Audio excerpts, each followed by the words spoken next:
After the break, I'll be getting into the spirit of things in a country hotel. I gather there is a little bit more to this house than meets the eye. Ah, you've heard.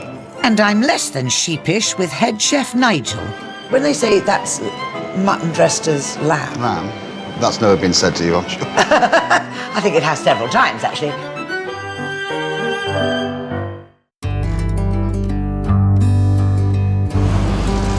Welcome back to my tasty travels with me, Lynda Bellingham. Today I'm in West Wales, near the lovely town of Aberystwyth, where I've been given a challenge to make a classic Welsh dish that will feed a horde of hungry horsemen and women.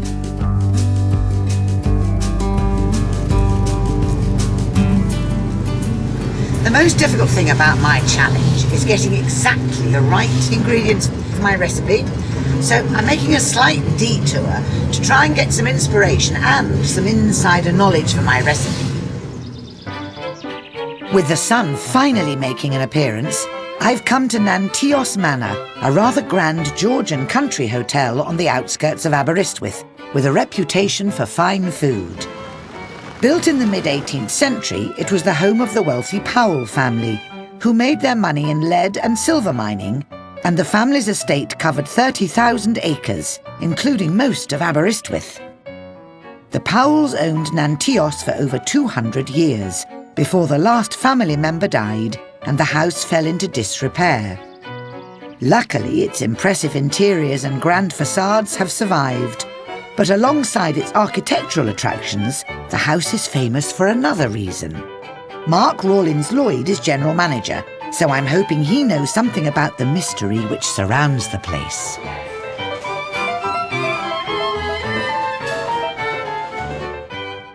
Hello, Mark. Righto, Lynda. Lovely. Welcome to the mansion. It's beautiful. Thank you very much. Tell me a bit about it, the history of the house.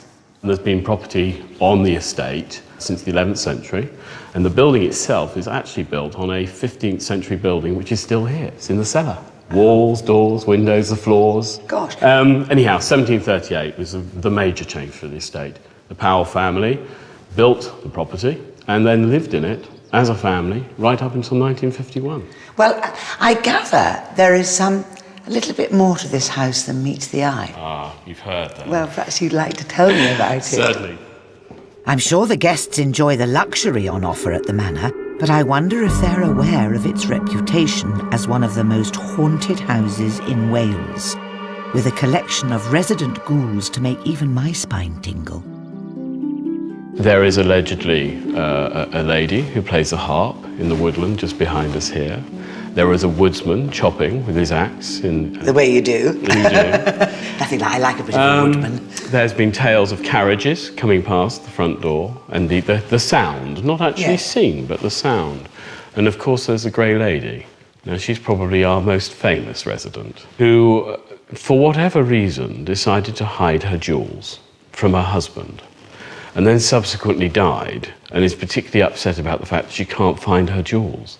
And she will appear at the top of the stairs, crying. Really? Mm-hmm. Nobody's found the jewels. I can assure you, after 4 years of digging through this property, we have looked. Shame. One other as well.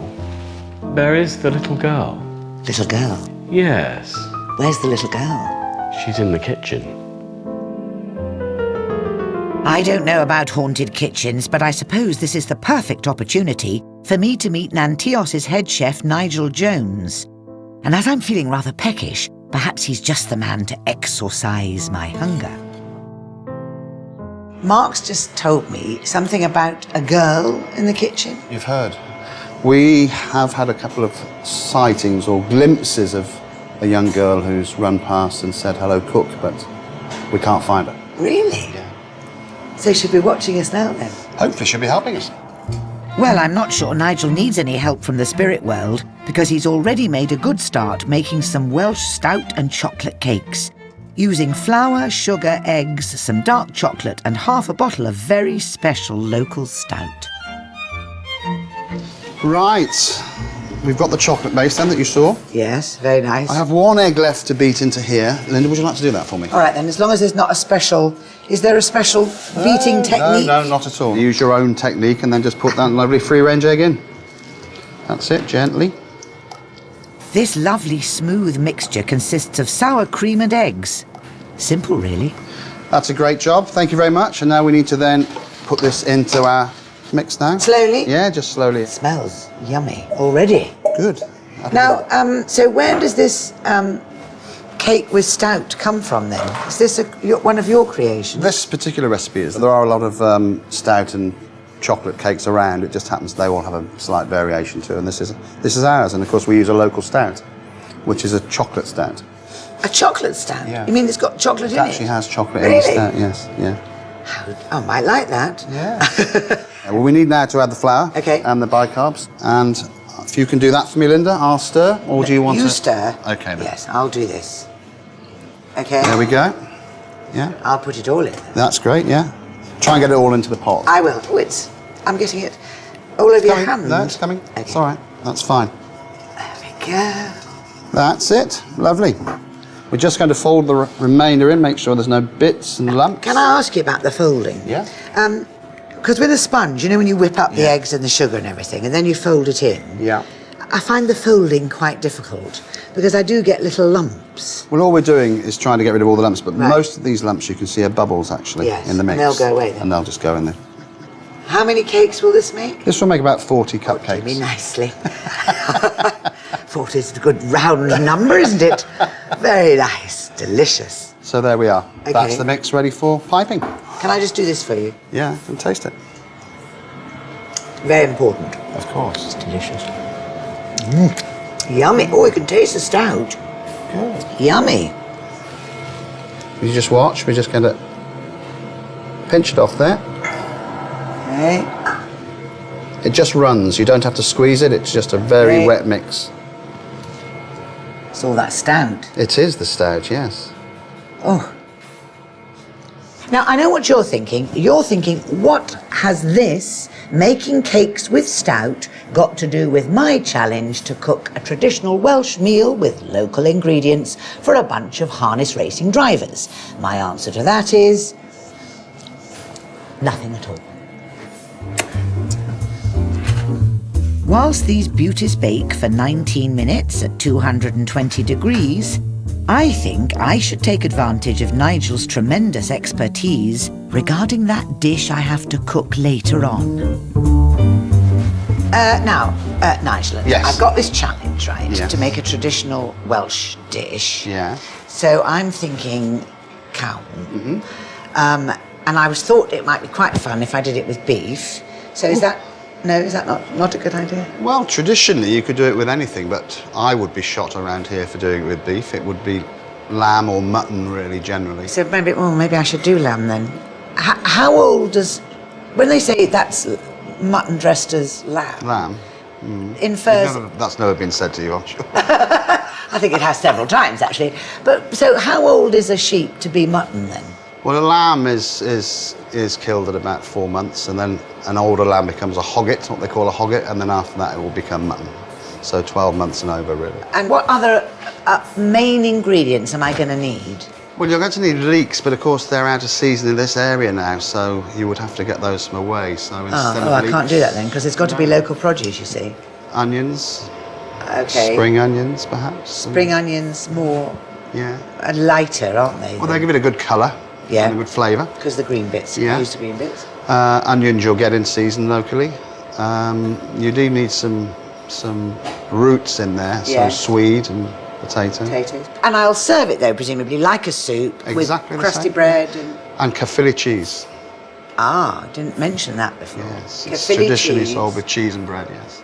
And where does the cheese go? You can either sit the cheese in it in a block or just as on the side, a piece on the side. Oh, really? It sounds rather nice. Very nice, actually. All right, I've just got to make a decision about beef or lamb. Maybe I don't want to That'll get be your chased out of decision town, and do not I? mine, yes. Well, I'll go and find a butcher then. Good idea. Thank you. Thank you.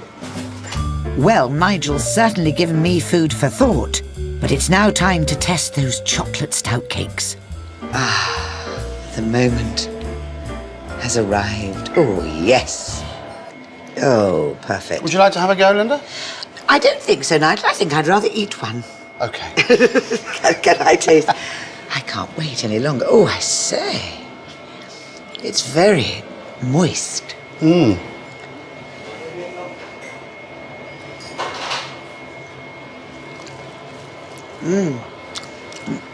What's in the topping?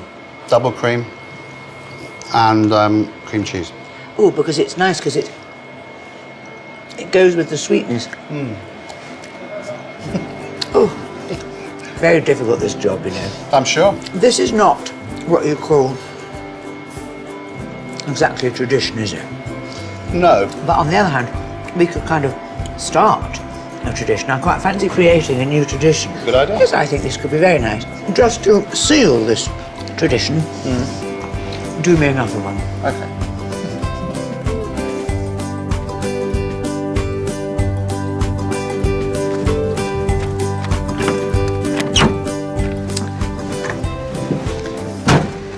So, ghosts and cakes. That was very inspiring. And I got some inside knowledge for my recipe. So, leeks are out of season, which means I'm going to have to adjust my shopping list of ingredients for my Welsh cowl. I think we can do this. Come on, Batty, onwards and upwards. Coming up on My Tasty Travels,